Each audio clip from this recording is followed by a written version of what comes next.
নমস্কার, মিঠুর পাকশালায় সবাইকে স্বাগত জানাই। আজ আমি আপনাদের সঙ্গে পুরনো দিনের একটি রেসিপি শেয়ার করব।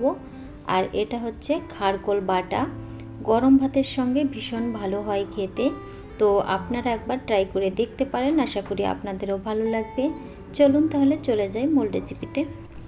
এক আটি খারকোল পাতা নিয়েছি আর পাতাগুলো ভালো করে পরিষ্কার করে ধুয়ে জল ঝরিয়ে নিয়েছি। এবার খারকোলের যে ডাঁটাটা এটা আমি বাদ দিয়ে শুধু পাতাগুলো রাখবো। তারপরে পাতাগুলো কুচিয়ে নেব। খুব বেশি মিহি কুচি করার দরকার নেই। দেখুন আমি বড় বড় করেই কেটে নিয়েছি। প্রথমে প্যান গরম করে নিয়েছি। এখন এর মধ্যে 1 চা চামচ কালো জিরে দিয়ে দিলাম আর দিয়ে দিলাম কয়েকটা রসুনের কোয়া, কয়েকটা কাঁচা মরিচ। খারকোল পাতা বাটায় ঝালের পরিমাণ একটু বেশি দিলে বেশি টেস্ট হয়। এছাড়া এই পাতাটায় অনেকের গলা জ্বালা করে, সেক্ষেত্রে আপনারা একটুখানি লেবুর রসও দিয়ে দিতে পারেন। এদিকে সব কিছু ভেজে নেওয়া হয়ে গেছে। এখন একটি পাত্রে উঠিয়ে রাখছি। এবার কেটে রাখা শাকগুলো দিয়ে দিচ্ছি।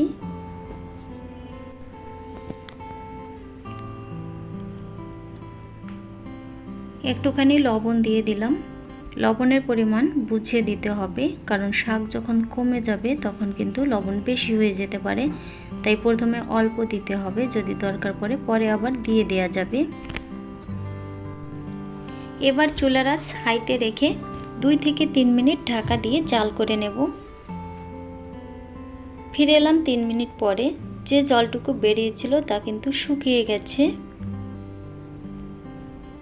দেখুন শাকগুলো তবু একটু ভেজা ভেজা রয়েছে, আর বাকি যে জলটুকু আছে এভাবে নেড়ে চেড়ে কিন্তু শুকিয়ে নিতে হবে। শাক থেকে সব জল শুকিয়ে নিয়েছি। এবার শাকগুলো উঠিয়ে রাখবো। এবার সব কিছু বেটে নেওয়ার পালা। আপনারা কিন্তু মিক্সিতেও বেটে নিতে পারেন, কিন্তু আমার কাছে শিলপাটায় বেটে তারপরে ভর্তাটা বানালে বেশি ভালো লাগে।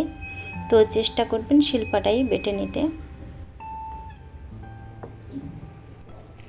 অনেকে আছে খারকোলের পাতাগুলো তেলের সঙ্গে ভেজে তারপরে কিন্তু বেটে নেন, কিন্তু আমি একটু অন্যভাবে করব। তো দেখুন বেটে নেওয়া হয়ে গেছে।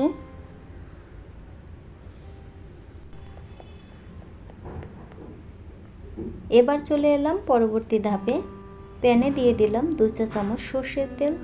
তেল ভালো করে গরম করে নেব। এরপর এর মধ্যে আমি বেটে রাখা শাক দিয়ে দিলাম। শাক তেলের সঙ্গে ভালো করে ভেজে নেব। খারকোল পাতা বাটা আপনারা এভাবে একবার খেয়ে দেখবেন, দারুণ টেস্ট হয়। আমার এই রেসিপিটি ভালো লেগে থাকলে প্লিজ লাইক, কমেন্ট ও শেয়ার করবেন। চ্যানেলটি সাবস্ক্রাইব করা না থাকলে সাবস্ক্রাইব করার অনুরোধ রইল। আর পাশে থাকা বেল আইকন প্রেস করে অল করে রাখবেন, যাতে পরবর্তীতে কোনো ভিডিও আপলোড করলে নোটিফিকেশন পেয়ে যান। যখন এরকম আঠালো হবে তখন বুঝতে হবে একদম পারফেক্ট হয়েছে।